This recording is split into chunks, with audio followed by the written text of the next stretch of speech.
राहुल की बारात अभी अभी उसके घर के आंगन में उतरी थी। पूरा घर मंगल गीतों और रौनक से सजा हुआ था। दूल्हे और दुल्हन के स्वागत की तैयारियां जोर शोर से हो रही थी। तब राहुल का चेहरा खुशी से चमक रहा था, लेकिन उसकी दुल्हन नैना के चेहरे पर कोई भाव नहीं था। ना कोई खुशी, ना उदासी, ना शर्म। उसके चेहरे पर किसी तरह का कोई भाव ही नहीं था, मानो कोई बुद्ध दुल्हन के जोड़े में खड़ा हो।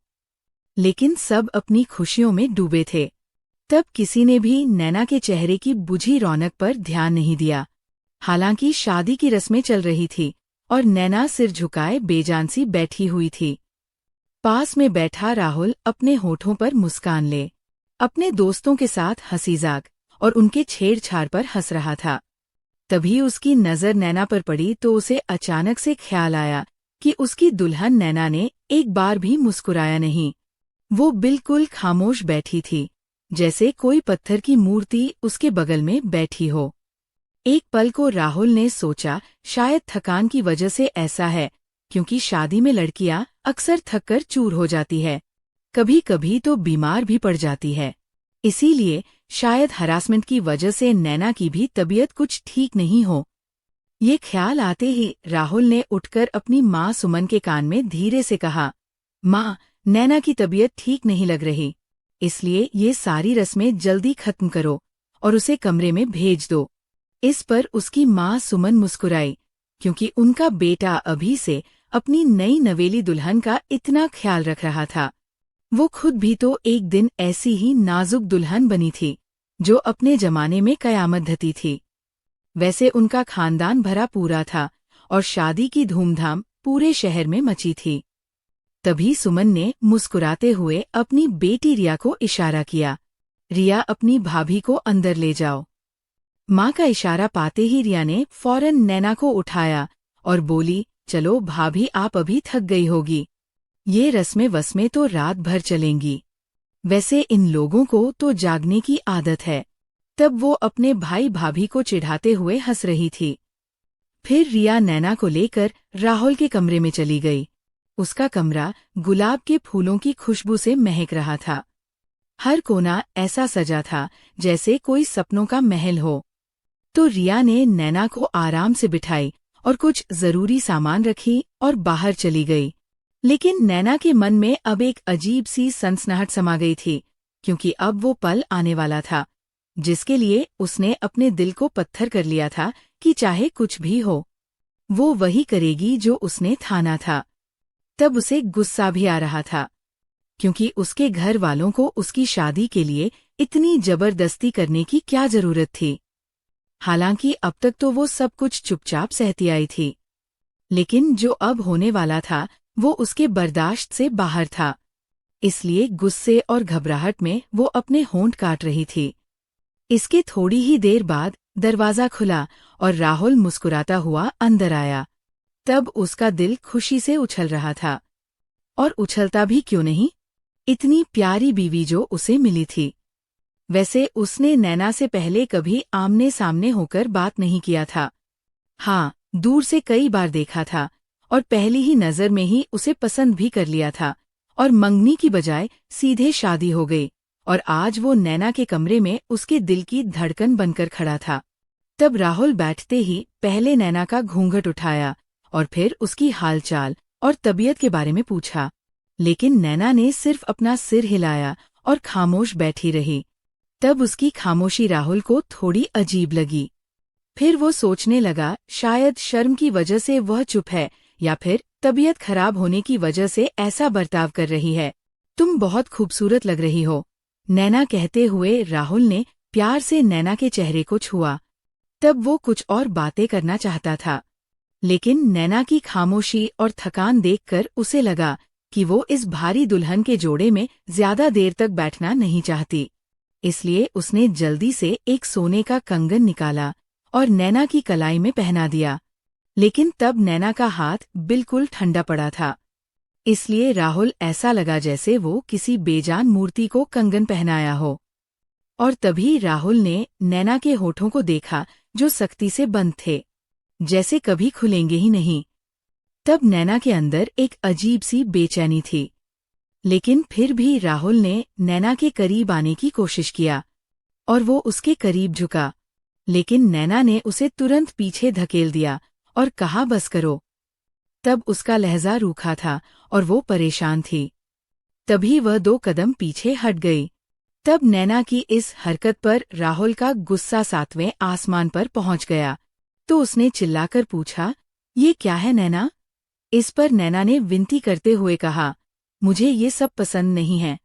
प्लीज राहुल, मेरे साथ ऐसा कुछ मत करो। तब नैना की इस बात पर राहुल हक्का बक्का रह गया। फिर उसने तंज भरे लहजे में कहा, अगर ये सब पसंद नहीं तो फिर शादी क्यों की? क्या तुम कोई छोटी बच्ची हो जो ये सब नहीं समझती?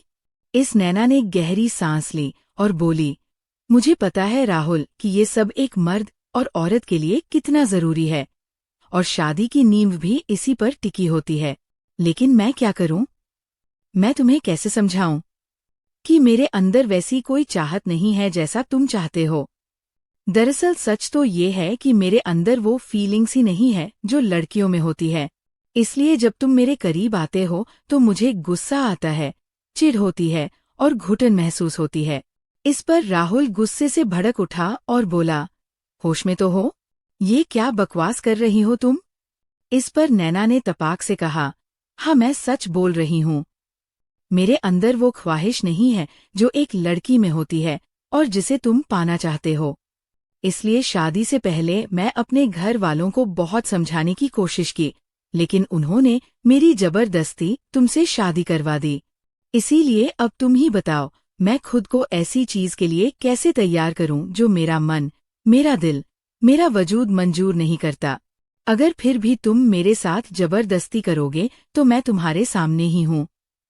कर लो जो करना है, लेकिन याद रखना तुम मेरे जिस्म पर तो हाथ डाल लोगे, लेकिन मेरा दिल और मेरी रूह हर जज्बात से खाली रहेंगे, और तब मेरे मन में तुम्हारे लिए सिर्फ नफरत होगी। तब नैना हर शब्द चबा कर बोल रही थी बिना किसी डर के, जिससे राहुल के होश उड़ गए थे। तब ये सब कहते हुए नैना रो रही थी, क्योंकि अब वो अपनी सारी बातें, अपनी दर्द, अपनी तकलीफें बता बताकर थक चुकी थी, खासकर अपनी बड़ी बहन मीरा को। लेकिन किसी ने उसे समझा नहीं, बल्कि जबरदस्ती उसे राहुल की जिंदगी में धकेल दिया गया, जबकि वो शादी करना ही नहीं चाहती थी।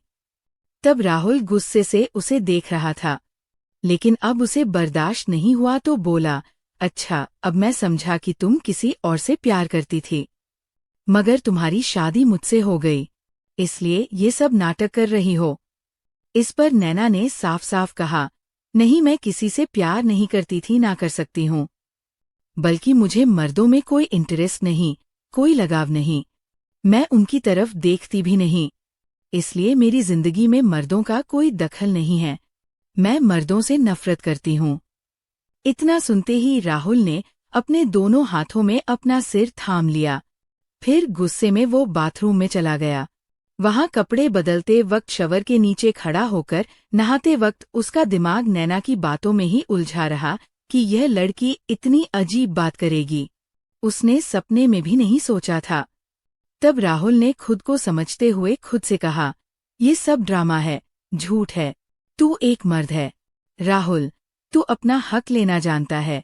तब राहुल का गुस्सा और जोश उसे अंदर से उकसा रहा था, लेकिन तभी उसके दिल से एक आवाज आई, क्या तू अपने गुस्से और चाहत के लिए एक लड़की के जिस्म को रौंद देना चाहता है, जो तुझे अपने दिल से छूने नहीं दे रही? देख, अगर ये रिश्ता आज बन भी गया तो बिना प्यार, बिना जज्बात के होगा। तब राहुल अपने ख्याल से बाहर निकला और अपने मन में फैसला किया कि वो नैना के साथ जबरदस्ती नहीं करेगा। लेकिन जब वो बाथरूम से बाहर आया तो उसके होश उड़ गए, क्योंकि तब नैना ने अपने शादी के जोड़े को उतार फेंकी थी और अपनी घुटनों में मुंह छुपाए हुए बैठी थी। तब उसका साड़ी का जोड़ा बेड पर फेंका हुआ था और उसका घने काले बालों वाला सिर उसके घुटनों में दबा हुआ था। तब पता नहीं वो रो रही थी या खामोश थी, लेकिन तब राहुल खुद को संभालते हुए उसके पास बैठा और उसके कंधों पर अपना हाथ रखा, जिससे नैना चौंक गई। फिर वो हड़बड़ाकर उठी और अपने कपड़े को संभालती हुई बाथरूम की ओर भागी। फिर रोते रोते उसने अपनी सारी चूड़ियां और गहने उतारकर फेंक दिया। तब उसे ऐसा लग रहा था जैसे कोई उसके दिल को मसल रहा हो, जबकि उसने अपनी बड़ी बहन मीरा से कितना कहा था कि वो शादी नहीं करना चाहती, लेकिन उसकी बहन मीरा ने बस यही जवाब दिया, पागल हो गई हो तुम, इतना अच्छा रिश्ता बार बार नहीं आता। राहुल का खानदान शहर में बहुत मशहूर है, उसकी इज्जत और रुतबा है, इसलिए तुझे तो खुश होना चाहिए कि तेरी ये खूबसूरती और भोली भाली सूरत ने उसे दीवाना कर दिया है। लेकिन तब नैना ने मीरा से साफ कहा था, दीदी मुझे मर्दों से नफरत है, इसलिए मैं अपनी पूरी जिंदगी अकेले गुजार लूंगी। इस पर मीरा ने गुस्से में जवाब दिया, किसके भरोसे? तुझे पता है ना, हम दोनों अनाथ हैं। अभी तो हम विकास के रहमो करम पर हैं।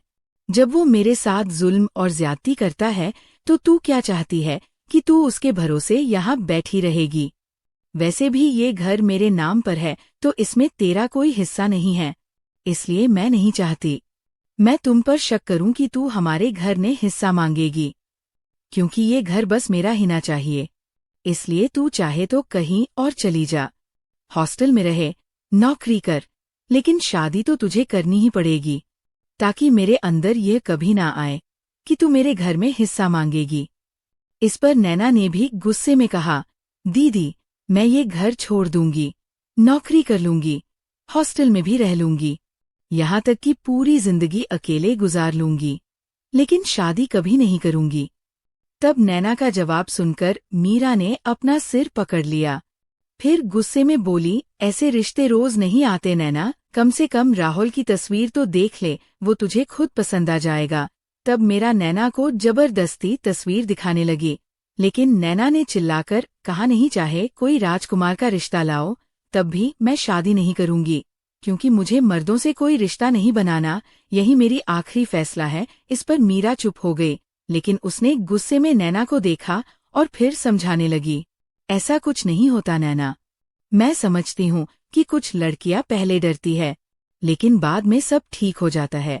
तब नैना रोई चिल्लाई, लेकिन मीरा ने उसकी एक ना सुनी, बल्कि उसने सख्ती से कहा, तुझे शादी करनी ही होगी नैना, मैं तुझे हमेशा अपने साथ नहीं रख सकती, क्योंकि विकास की नियत तुझे पता ही है, अगर उसने तुम्हारे साथ कुछ कर दिया तो मेरी शादीशुदा जिंदगी खराब हो जाएगी। इस पर नैना खामोश हो गई और फिर उसको राहुल की जिंदगी में धकेल दिया गया, और अब वो बाथरूम में बैठी थी, खाली आंखें और खाली दिल लिए। तब उसने अपने कपड़े बदलने के लिए इधर उधर देखा तो नजर एक नाइट गाउन पर पड़ी। वो मॉडर्न और चमकीला था तो उसने उसे पहन लिया और बाथरूम से बाहर आकर बेड के एक कोने पर लेट गई। तब राहुल का गुस्सा 7वें आसमान पर था, लेकिन जैसे ही उसने नैना को नाइट गाउन में देखा उसकी सांस थम सी गई, क्योंकि उस गाउन में उसकी खूबसूरती, उसका रंग रूप उसे झटका देने लगा। लेकिन राहुल ने खुद को संभालते हुए और तंज कसते हुए कहा, अगर तुझे कोई रिश्ता नहीं बनाना तो ये नाइट गाउन पहनने की क्या जरूरत थी तुम्हें? इस पर नैना ने धीरे लेकिन सख्त लहजे में जवाब दिया, मुझे अपने कपड़े नहीं मिले, इसीलिए ये पहन लिया। अगर तुमसे रहा नहीं जाता तो तुम चाहो तो अपनी जरूरत पूरी कर सकते हो, लेकिन ये याद रखना कि मेरे दिल में ऐसी कोई चाहत नहीं है, इसलिए जो कुछ भी करोगे वह जबरदस्ती की होगी, इससे ज्यादा मैं कुछ नहीं कह सकती। इतना सुनते ही राहुल ने अपनी मुट्ठियां जोर से बांध लिया। तब उसे लगा कि नैना जानबूझकर उसे गुस्सा दिला रही है, जैसे उसकी मर्दानगी को चुनौती दे रही हो। लेकिन तभी राहुल ने तंज कसते हुए कहा, कौन ऐसा मर्द होगा जो अपनी सुहागरात जबरदस्ती मनाना चाहेगा? लेकिन फिर उसने नरम लहजे में कहा, देखो मैं जानता हूँ कि कुछ लड़कियों को शुरू में डर लगता है, घबराहट भी होती है, लेकिन तुझे मुझसे डरने की बिल्कुल जरूरत नहीं है, क्योंकि पहले पहल ऐसा लगेगा लेकिन बाद में सब ठीक हो जाएगा। तब राहुल को खुद पर हैरानी हो रही थी, क्योंकि जिसके पीछे पूरा खानदान और शहर की लड़कियां दीवानी थी, आज वहीं एक लड़की के सामने समझाने की कोशिश कर रहा था, जबकि नैना न सिर्फ उसकी बीवी थी बल्कि उसकी पसंद भी थी। ऐसी पसंद जिसके लिए वो खुद को रोक नहीं पा रहा था। तभी नैना ने फिर से कहा, चाहे कुछ भी कर लो, मैं सच कह रही हूँ। मेरे दिल में ऐसी कोई चाहत नहीं है। मेरा मन इस तरह के जज्बात से बिल्कुल खाली है। इसलिए तुम ये समझने की कोशिश करो कि मैं ऐसा कोई रिश्ता नहीं बना सकती। अगर तुम चाहो तो कुछ वक्त बाद मुझे छोड़ देना, लेकिन अभी मेरी ये मजबूरी है कि मेरी बहन मीरा और जीजा विकास ने मेरे साथ जबरदस्ती किया। उन्होंने तुम्हें भी धोखे में रखा। हालांकि मैंने उन्हें सब बता दिया था। ये कहते हुए नैना की खूबसूरत आंखें झुकी हुई थी। तब आंसुओं से उसका चेहरा गीला पड़ा था, जैसे अभी अभी वो मुंह धोकर आई हो। लेकिन आंसुओं में भीगा हुआ चेहरा भी उसका कमाल का लग रहा था। इसलिए राहुल नैना की खूबसूरती देखकर हैरान था, क्योंकि बिना किसी मेकअप के भी वो उसके दिल को लुभा रही थी। तब उसकी झुकी पलकों पर एक आंसू का कतरा अटका हुआ था। तभी जैसे ही नैना ने आंखें झपकी वो कतरा नीचे गिर पड़ा। हालांकि तब उसके चेहरे पर उलझन, बेचैनी और खामोशी थी, जैसे कोई अनजानी सी हालत उसे जकड़ रही हो। तभी राहुल ने अपना मुंह फेर लिया और बोला, अब सो जाओ, बहुत रात हो गई है। इतना उसने अपनी आंखों पर हाथ रख लिया, लेकिन नैना वैसे ही बैठी रही, जैसे कोई पत्थर की मूर्त हो। वैसे तब उसने पहले ही सोच लिया था कि अगर राहुल ने उसके साथ जबरदस्ती किया तो वो अपना जिस्म तो उसे सौंप देगी, लेकिन पहले अपने दिल की बात जरूर बताएगी। इसीलिए अब वो कमरे के अंधेरे में अपनी टूटी फूटी रात को समेटने की कोशिश कर रही थी। वैसे राहुल ने नैना को पहली बार तब देखा था जब वह अपनी बहन रिया को उसकी दोस्त के घर लेने गया था। शायद तब कोई पूजा पाठ का आयोजन था। राहुल गाड़ी में रिया का इंतजार कर रहा था। तभी उसकी नजर सामने से आती एक लड़की पर पड़ी। तब पिंक कलर का सलवार सूट और सिर पर दुपट्टा और चेहरा बिना किसी मेकअप के नैना की सादगी ने उसे हैरान कर दिया था। तब शायद वो किसी ऑटो का इंतजार कर रही थी। जब थोड़ी देर बाद रिया आई और उसने नैना को देखा तो वो फौरन उसके पास गई। फिर दोनों में ना जाने क्या बात हुई। शायद रिया उसे साथ चलने को कह रही थी, लेकिन नैना बार बार मना कर रही थी। फिर भी 2 मिनट बाद रिया ने उसका हाथ पकड़कर उसे गाड़ी तक खींच लिया। तभी राहुल की नजरें नैना पर अटक गई। तब उसका दिल चाह रहा था कि वो उससे नजरें ना हटाए। तभी रिया ने गाड़ी का पिछला दरवाजा खोला और नैना चुपचाप अंदर बैठ गई। फिर राहुल ने गाड़ी स्टार्ट किया। तभी रिया बोली, भैया हमें नया मोहल्ला के फ्लैट के सामने उतार देना। इस पर राहुल ने हामी भरी। तब नैना पीछे की सीट पर खामोश बैठी थी और शीशे से बाहर देख रही थी। जब उसका घर आया तो वो उतरी और रिया को टाटा कहकर चली गई। लेकिन तब राहुल से रहा नहीं गया, तो उसने रिया से पूछा, ये लड़की कौन थी? इस पर रिया तो पहले हंसी, फिर बोली, कितनी प्यारी है ना भैया। वैसे ये मेरी दोस्त नैना है। कॉलेज में बड़ी मुश्किल से उससे दोस्ती हुई। वो बहुत कम बोलती है, इतना कि हमें उसे बोलने के लिए भी उकसाना पड़ता है। वैसे उसकी सूरत इतनी प्यारी और पहनावे का सलीका इतना सादा है कि वो सबको दीवाना कर देती है। कोई भी उसे देखकर उसकी तरफ खींच सकता है। इस पर राहुल के दिल में कुछ कुछ हुआ, तो उसने रिया से कहा, रिया तुम मेरी एक हेल्प करोगी?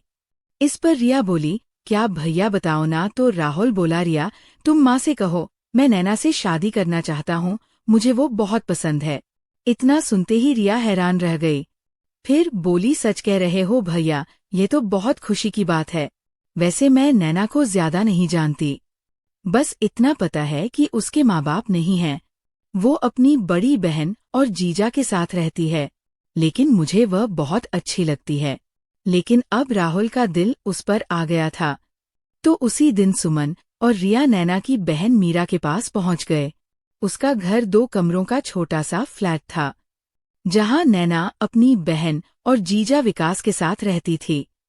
हालांकि सुमन को इससे कोई मतलब नहीं था, वो तो बस अपने बेटे की ख्वाहिश पूरी करने आई थी। वैसे मीरा तो पहले से ही नैना की शादी करवाने के चक्कर में थी, लेकिन जब इतना अच्छा रिश्ता आया तो उसने बिना नैना से पूछे ही हामी भर दी। लेकिन जब नैना को पता चला तो उसने गुस्से में मीरा से कहा, दीदी तुमने ये रिश्ता कैसे मंजूर कर लिया, जबकि मैंने पहले ही बता दिया था कि मुझे मर्दों से नफरत है, मुझे उनसे घिन आती है, मैं किसी से शादी नहीं कर सकती हूँ। इस पर मीरा ने सिर पकड़कर कहा, तू अजीब बातें क्यों कर रही है नैना, मैं तुझे सारी जिंदगी घर में नहीं बिठा सकती, इसलिए शादी तो तुझे करनी ही पड़ेगी। तब नैना की शादी से ज्यादा मीरा को उस फ्लैट की फिक्र थी। दरअसल वो फ्लैट उनकी माँ का था, जो अब इस दुनिया में नहीं थी, और मीरा और विकास ने उस पर पूरा कब्जा कर लिया था। इसलिए मीरा चाहती थी कि नैना की शादी जल्दी हो जाए, ताकि वह फ्लैट की अकेली मालकिन बन जाए। जबकि नैना को मर्दों से नफरत थी, लेकिन उसे अपना जीजा विकास दुनिया का सबसे घटिया इंसान लगता था, क्योंकि वो ना सिर्फ लालची था बल्कि क्रूर भी था, क्योंकि वो नैना पर गंदी नजर भी डालता था। जरा सी बात पर मीरा पर हाथ उठाता था, उसे ताने मारता था, जैसे ये उसका शौक था। फिर भी मीरा उसे दिलो जान से चाहती थी और छोड़ना नहीं चाहती थी। ये सब देखकर नैना हैरान रहती थी। एक बार उसने मीरा से पूछा, दीदी तू विकास से तलाक क्यों नहीं ले लेती, इस घटिया इंसान में क्या रखा है। इस पर मीरा ने जवाब दिया, वो मुझे मारता पीटता है तो क्या, वो मुझसे इतना प्यार भी तो करता है। तब नैना मीरा की बेतुकी बात पर गुस्से से उसे देखती रह गई। फिर चिढ़कर बोली, क्या फायदा ऐसे इंसान का जो हर दूसरे दिन तुझे इतनी बेइज्जती देता है कि मौत आसान लगने लगे, और फिर अगले दिन गले लगाकर माफी मांग लेता है। वैसे मीरा नरम दिल की थी, इसलिए वो विकास की माफी को फौरन माफ कर देती थी। लेकिन जब नैना उसे समझाती तो मीरा कहती, जब तेरी शादी होगी ना तब तुझसे पूछूंगी, अब तू मेरी फिक्र छोड़ दे। मेरे साथ ऐसा होता है कि उसके बिना रहा भी तो नहीं जाता। इस पर नैना ने सख्ती से कहा, दीदी ये तुम्हारी सोच है, लेकिन मैं अपनी पूरी जिंदगी बिना किसी मर्द के गुजार कर दिखाऊंगी तुझे, मैं कभी शादी नहीं करूंगी। तब ये बात सुनकर मीरा घबरा गई कि अगर नैना ने सारी जिंदगी शादी ना की तो वो उस फ्लैट में ही रहेगी और फिर अपना हिस्सा मांगेगी। इसलिए मीरा ने फौरन नैना के लिए रिश्ते ढूंढने शुरू कर दिए। वैसे नैना का सबसे बड़ा फायदा थी उसकी खूबसूरती, क्योंकि वो इतनी सुंदर थी कि चांद की रोशनी भी फीकी पड़ जाए। मासूम चेहरा, काली आंखें, नाजुक होंठ जो उसे देखता बस देखता ही रह जाता। बचपन से ही नैना की खूबसूरती बेमिसाल थी। वो अपनी माँ की तरह थी, सुंदर और भोली भाली, लेकिन उसकी तबीयत थोड़ी खामोश थी, क्योंकि जब नैना ने अपने पिता को खोया तब वह सिर्फ 7 साल की थी, जबकि मीरा उससे पूरे 12 साल बड़ी थी। तब पिता की कमी ने नैना की जिंदगी को झंझोर दिया था। तब मीर ने अपनी पसंद से विकास से शादी की थी, वो भी उसी के मोहल्ले का था। जब विकास के घर वाले नहीं माने तो दोनों ने कोर्ट मैरिज कर ली थी। इस बात का गम नैना की माँ को इतना हुआ कि वह बीमार रहने लगी। उधर विकास के परिवार ने उससे सारे रिश्ते तोड़ लिए। तब से मीरा और विकास अलग रहते थे, जबकि नैना अपनी माँ के साथ तब माँ और बेटी की जिंदगी तन्हाई और तकलीफों से भरी थी। फिर लंबी बीमारी के बाद एक दिन नैना की माँ चल बसी, उस 2 कमरों के फ्लैट में जहाँ वो माम रहती थी। अब विकास और मीरा आकर रहने लगे। तब नैना अकेली थी और उस वक्त कॉलेज में पढ़ रही थी। तब वो शहर के नामी कॉलेज में पढ़ती थी, क्योंकि वह पढ़ाई में बहुत अच्छी थी, इसलिए उसे स्कॉलरशिप मिली थी। वैसे नैना ने अपने चारों तरफ एक दीवार बना रखी थी और वो किसी को उस दीवार के पास आने नहीं देती थी, यहाँ तक कि अपनी बहन को भी नहीं। घर आते ही वो अपने कमरे में बंद हो जाती। वैसे मीरा और विकास दोनों नौकरी करते थे। तब जैसे ही राहुल का रिश्ता आया, मीरा ने नैना को अपने घर से विदाई करने में देर ना की, जबकि नैना ने धमकी दी कि मैं घर से भाग जाऊंगी, लेकिन मैं शादी नहीं करूंगी। मैंने कहा ना, मुझे मर्दों से नफरत है, इसलिए मैं किसी मर्द के साथ कैसे रह सकती हूँ। इस पर मीरा हंसी और फिर बोली, देख नैना, बाहर भेड़िए घूम रहे हैं और तेरी शक्ल इतनी प्यारी है कि तुझे देखकर कोई भी तुझे नोच लेगा। जरा आईने में अपनी मासूम सूरत तो देख। तब वो नैना को दुनिया की सच्चाई समझा रही थी। तभी नैना की नज़र शीशे में अपने चेहरे पर पड़ी। तब जितना लोग उसकी खूबसूरती की तारीफ करते थे, उतना ही उसे अपनी खूबसूरती से नफरत थी, क्योंकि उसकी जिंदगी और उसका मन इसी खूबसूरती ने बर्बाद कर दिया था। तब नैना की सारी बातें जब मीरा ने विकास को बताई, तो शादी से 3 दिन पहले उन्होंने नैना को कमरे में बंद कर दिया। तब मीरा ने सुमन से कहा, आंटी एक बात कहना चाहती हूँ। मेरी हैसियत के हिसाब से जितना हो सकेगा उतना दहेज दूंगी। आपको तो हमारे घर के हालात पता ही हैं।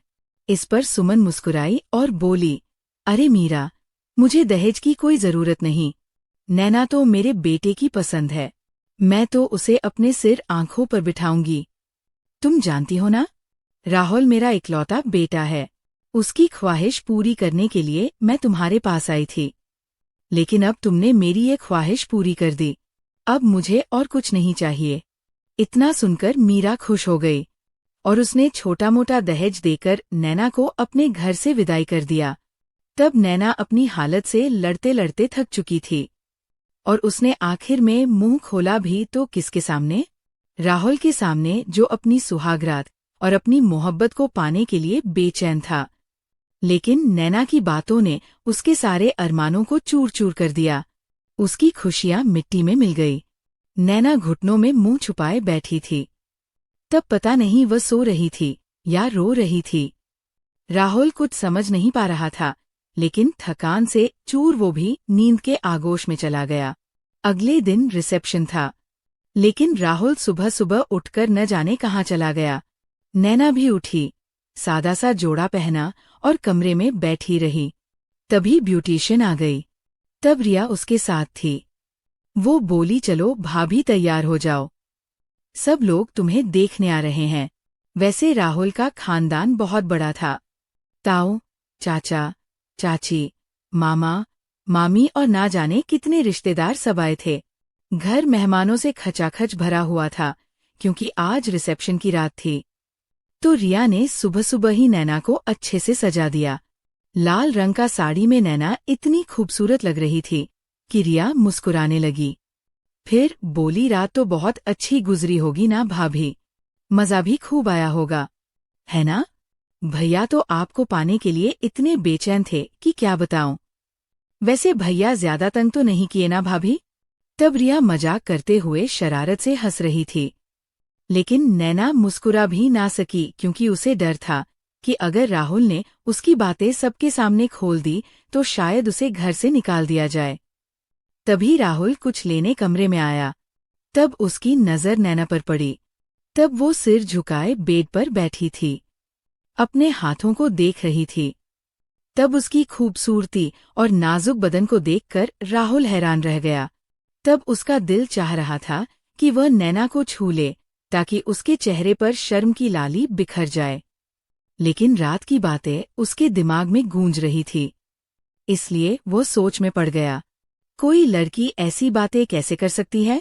मर्दों में दिलचस्पी न होना, शादी न करना चाहना, इसकी कोई तो वजह होगी ना। तभी रिया ने शरारत से पूछा, कैसी लग रही है भाभी भैया?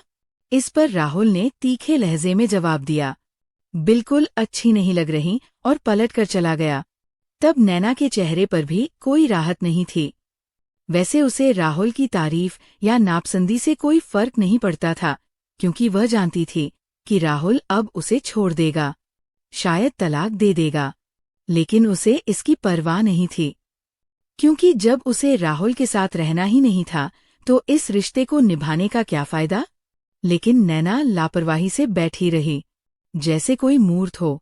वैसे उसकी खामोश रहने की आदत तो पहले से थी, लेकिन इस घर में आकर उसने जैसे चुप्पी का व्रत ले लिया था। जबकि मेहमान उसे देखने आ रहे थे, तब कोई सवाल करता तो वह बस हाँ हूँ में जवाब दे देती। लेकिन उसने किसी को नजर उठाकर नहीं देखा। हालांकि रिया ने उसे सबसे मिलवाया।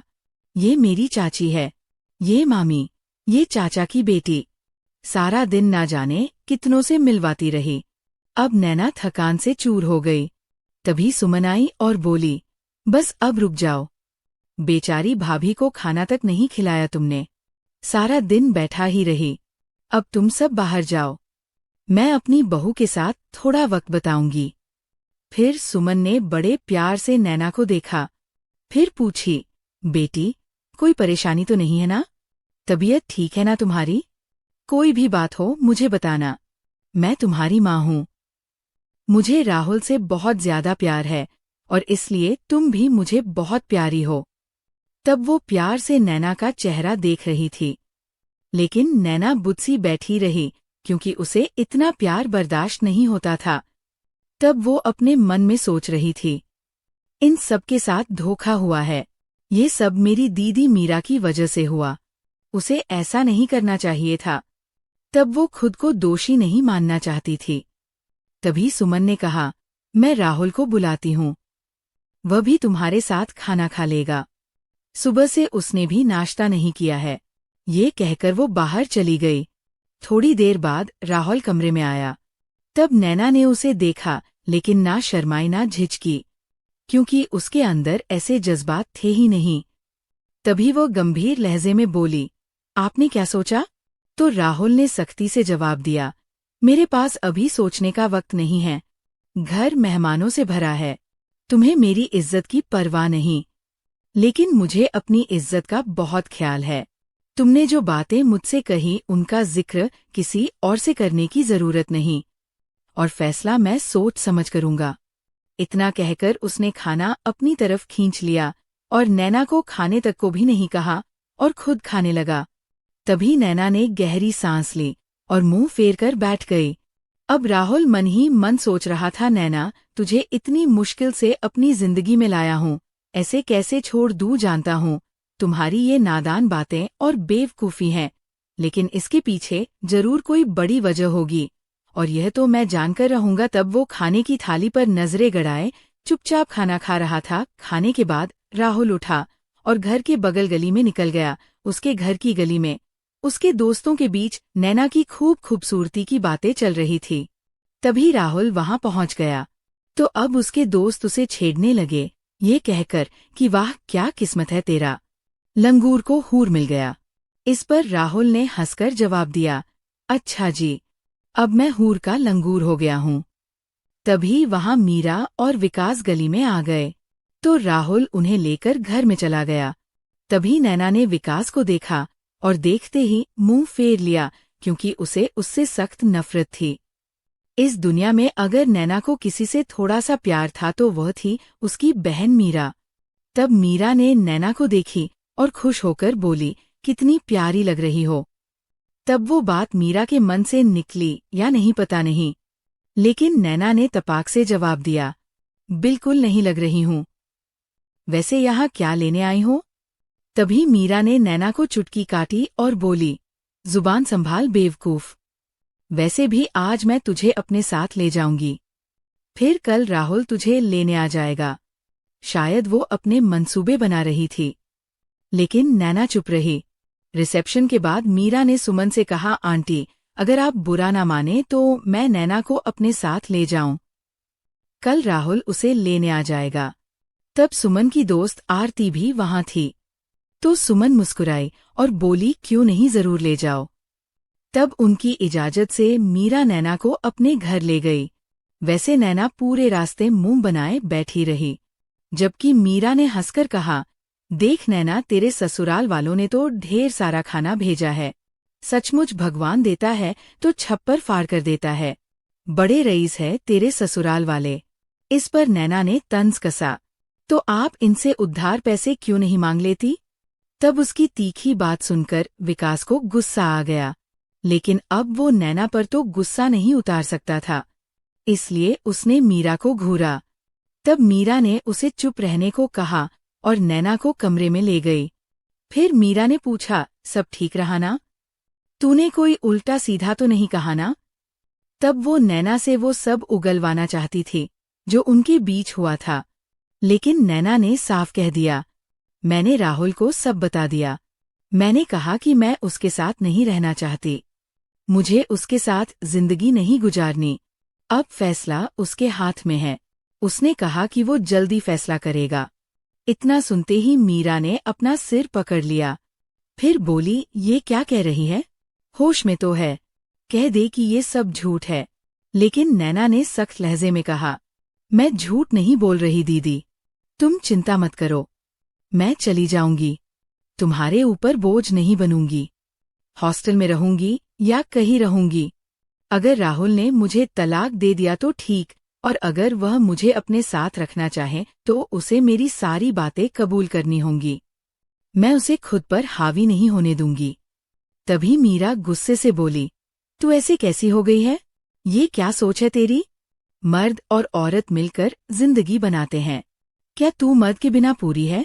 इस पर नैना ने मीरा की आंखों में देखकर कहा, हाँ, मैं पूरी हूँ। मर्द के बिना भी मैं पूरी हूँ। मुझे मर्दों से घिन आती है। मैं किसी भी हाल में राहुल के साथ रिश्ता नहीं बनाऊंगी। अगर उसने जबरदस्ती किया तो उसे इसका अंजाम भुगतना पड़ेगा। शायद वो मुझे लेने भी ना आए, क्योंकि मैंने उसे सब बता दिया है। तब नैना की बातों ने मीरा को डरा दिया।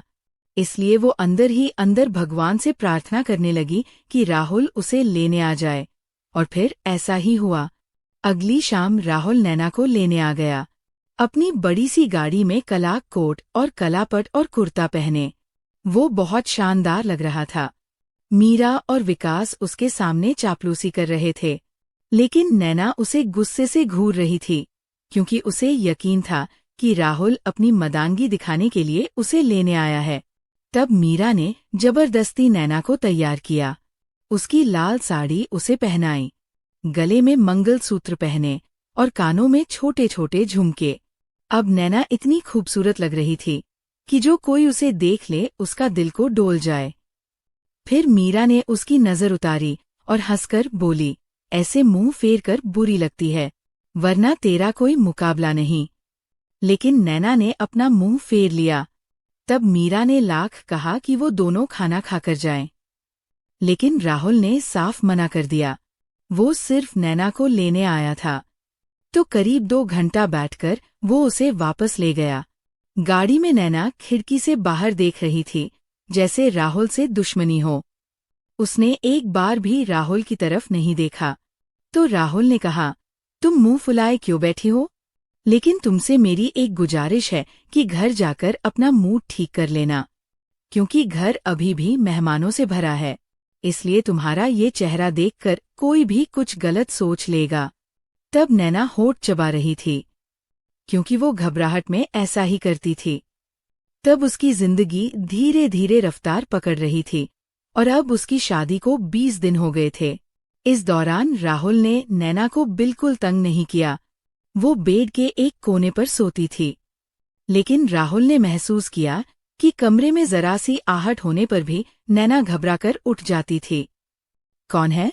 ये कैसी आवाज है? तब उसके चेहरे पर दहशत साफ दिखती थी। इन सबसे राहुल हैरान था। उसे ऐसा लगता था जैसे वो नींद में भी डरती हो। लेकिन आखिर कब तक? क्योंकि राहुल उसे पाने के लिए बेचैन था, जबकि नैना पहले ही कह चुकी थी कि वो कोई रिश्ता नहीं बनाना चाहती। फिर भी राहुल उसे छोड़ने को तैयार नहीं था, क्योंकि उसकी मोहब्बत इतनी गहरी थी कि एक पल भी नैना के बिना नहीं गुजराना चाहता था। इसलिए वो सोच में डूब गया। अब करे तो क्या करें? उधर राहुल के घर वाले नैना को सिर आंखों पर बिठाते थे। एक दिन नैना ने खीर बनाई। तब सारे रिश्तेदार आए थे और सबने उसकी तारीफ की। तब नैना खुद हैरान थी, क्योंकि वो तो दिखावा भी नहीं करती थी, लेकिन फिर भी सबके सामने मुस्कुरा रही थी। तभी सुमन ने गर्व से कहा, मैं अपनी बहू को कोई काम नहीं करने दूंगी। ऐसी गुड़िया सी बहू है, मेरी जैसे हाथ लगाओ तो मैली हो जाए। मैं इसे घर का काम थोड़े ही करने दूंगी। तब वो कहते हुए प्यार से नैना को देख रही थी। तब नैना दिल ही दिल में शर्मिंदा हो रही थी। आखिर एक दिन तो राहुल मुझे छोड़ ही देगा, फिर मैं इनके दिलों में क्यों बसने की कोशिश कर रही हूँ। वो इन्हीं ख्यालों में डूबी अपने कमरे में आई। बेड पर कंबल था तो उसे लगा कमरा खाली है। तब थकान से चूर थी तो वो बेड पर लेट गई और कंबल ओढ़ लिया। लेकिन तब राहुल वहां सो रहा था। तभी उसकी नींद में नैना की खुशबू महसूस हुई। तब जज्बातों में बहकर उसने नैना को अपनी बाहों में ले लिया, जिससे नैना चौंक गई। तब राहुल को इतने करीब देखकर उसकी सांसें रुक गई। फिर वो चीख कर बोली, छोड़ो मुझे, ये क्या कर रहे हो? इस पर राहुल ने कहा, वही जो एक पति अपनी पत्नी के साथ करता है। तब उसका चेहरा नैना के बिल्कुल करीब था, उसकी नाजुक होंठ, उसकी शरीर की खुशबू। तब राहुल जज्बातों में बह गया और बोला, शादी किस लिए की थी? आज नहीं तो कल ये तो होना ही था।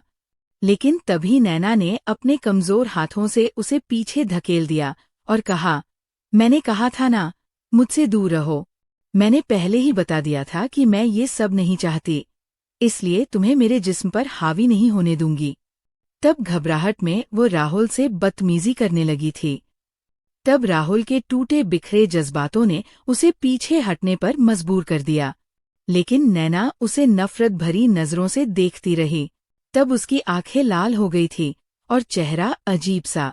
ये देखकर राहुल हैरान था, लेकिन तभी नैना ने गुस्से में कहा, अगर तुम्हें इतनी ही शारीरिक भूख लगी है तो मुझे छोड़ दो, तलाक दे दो और किसी और से शादी कर लो। मैं तुम्हारे लायक नहीं हूँ। इस पर राहुल गुस्से में बोला, तुझे क्यों छोड़ दूं? तलाक क्यों दूं? तूने ऐसा सोचा भी कैसे? नैना, मैंने तुझे पूरे दिल से चाहा है। मैं तुम्हें पहली बार देखा तभी से तुमसे मोहब्बत करने लगा, इसलिए तुमसे शादी किया और तू मुझसे ऐसा सुलूक कर रही है। आखिर बार बार मेरी बेइज्जती करके क्या साबित करना चाहती है? सच सच बता, क्या तू किसी और को चाहती थी? किसी और से मोहब्बत थी तुझे, जिसकी वजह से तू मुझे ठुकरा रही है। इस पर नैना ने चीख कर कहा, मैंने कहा ना, मुझे मत छुओ। मैं किसी से मोहब्बत नहीं करती, ना किसी को पसंद करती हूँ। मुझे मर्दों से घिन आती है, इसलिए मैं इन्हें अपने करीब नहीं देख सकती।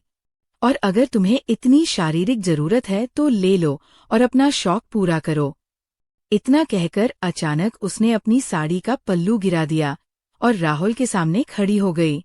तब राहुल ने जल्दी से पल्लू उठाया और नैना के कंधों पर डाल दिया और बोला, ऐसी बात नहीं है नैना, मुझे तुम्हारी शारीरिक भूख नहीं, मुझे बस तुम्हारा प्यार और ध्यान चाहिए।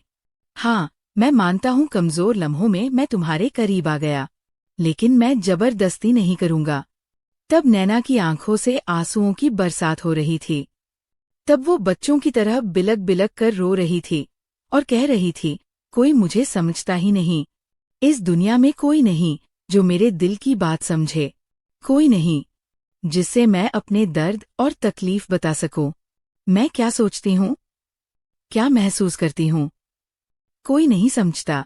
सब धोखेबाज है, सब स्वार्थी है, सब ने अपने चारों तरफ सियासत का जाल बुन रखा है, सब अंदर से शैतान है, भेड़िए है। वो ना जाने क्या क्या कहे जा रही थी।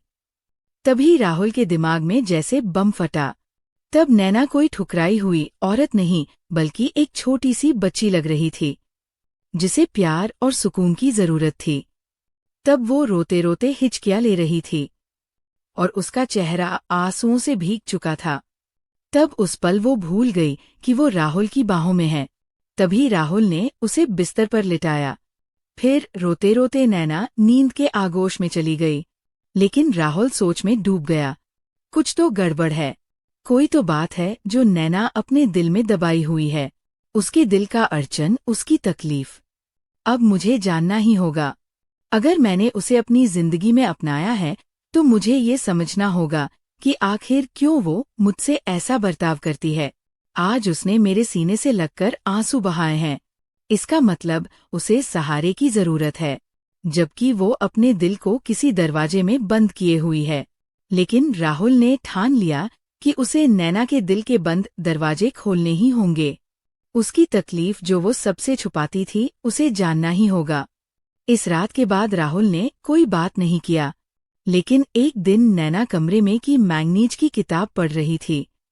तभी राहुल आया और बोला, चलो नैना, जल्दी तैयार हो जाओ। तब वो खुद भी कहीं जाने की तैयारी कर रहा था।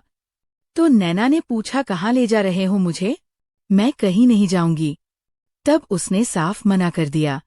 तभी राहुल उसके पास आया और प्यार से बोला, बहुत मजेदार जगह है, वहां जाकर सुकून मिलेगा। फिक्र मत करो, मैं तुझे ऐसी जगह नहीं ले जा रहा जहां तुझे तकलीफ हो। टेंशन मत लो, मेरे साथ चलो, मुझ पर भरोसा करो। तब वो दोस्ताना अंदाज में बात कर रहा था, लेकिन नैना उसे शक भरी नजरों से देख रही थी। तभी राहुल हंसा और बोला, ऐसे क्या देख रही हो? मुझ पर भरोसा नहीं? अच्छा पति नहीं तो दोस्त ही समझ लो। तब उसकी काली आंखों में देखते हुए वह मुस्कुराया। तब नैना मना ना कर सकी और मुंह बनाते हुए वो उठी और 2 मिनट में नीली रंग की साड़ी पहनकर तैयार हो गई। तब हमेशा की तरह उसने अपने लंबे बालों में जुड़ा बांधी। तभी सुमन ने दोनों को साथ जाते देखा तो खुश हो गई। तभी रिया ने शरारत से कहा, ओहो भैया, भाभी कहाँ की तैयारी है, अकेले केले। तब रिया की बात पर नैना शर्मा गई और वो बेचारगी से बोली, तुम भी चलो हमारे साथ। पता नहीं ये कहाँ ले जा रहे हैं, मुझे तो कुछ मालूम ही नहीं। इस पर रिया हंस पड़ी, अरे मजाक कर रही हूँ, मुझे कोई शौक नहीं तुम दोनों के बीच कबाब में हड्डी बनने की। वैसे भी तुम दोनों पहली बार साथ जा रहे हो, बस लौटते वक्त मेरे लिए आइसक्रीम बर्गर पिज्जा लेते आना। तब वो अपनी फरमाइशें गिना रही थी। इस पर नैना ना चाहते हुए भी मुस्कुरा दी। तभी राहुल ने गाड़ी की चाबी घुमाया और अचानक नैना का हाथ थाम लिया। तो नैना ने उसे घूर कर देखा और बोला, ये क्या तरीका है, तुमने माँ और रिया के सामने मेरा हाथ पकड़ लिया। तब राहुल को यकीन नहीं हुआ कि नैना ने उसकी माँ सुमन को माँ कहा। तब राहुल नैना के मुंह से अपनी माँ को माँ सुन वो पूरे दिल से मुस्कुराया और बोला, अच्छा जी ठीक है, अब मुझे यकीन हो गया कि तुम मुझे अपना मानने लगी हो। लेकिन नैना को उसकी बात समझ नहीं आई तो उसने पूछा, क्या मतलब तुम्हारा? इस पर राहुल ने हंसकर कहा, तुमने मेरी माँ को माँ कहा, इसका मतलब तुम मुझे भी अपना समझने लगी हो, है ना? आखिर इसी माँ का बेटा तो मैं भी हूँ, इसलिए अब मुझे अपनी प्यारी बीवी की वफादारी पर पूरा भरोसा है।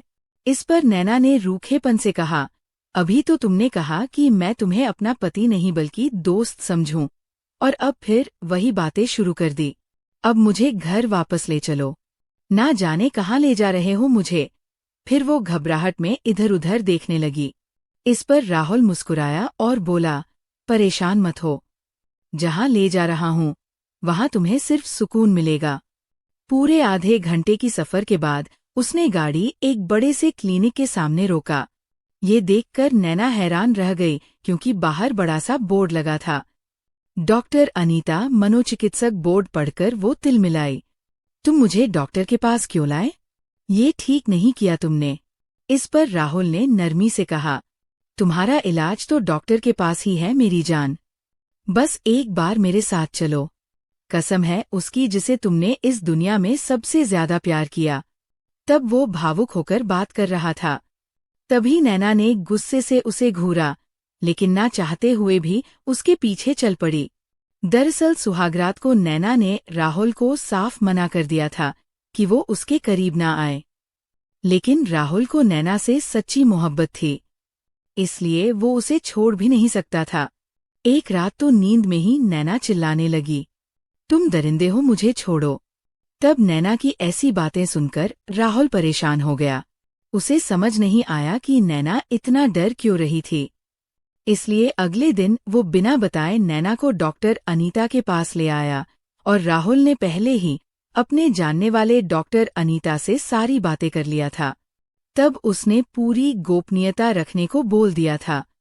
फिर राहुल ने नैना की हर बात, उसकी नफरत, उसका डर, सब कुछ डॉक्टर को बता दिया था। लेकिन दोस्तों, नैना की सच्चाई और नैना का राज क्या है, ये सब देखेंगे अगले भाग में। दोस्तों मिलते हैं फिर से अगले भाग में, तब तक के लिए धन्यवाद।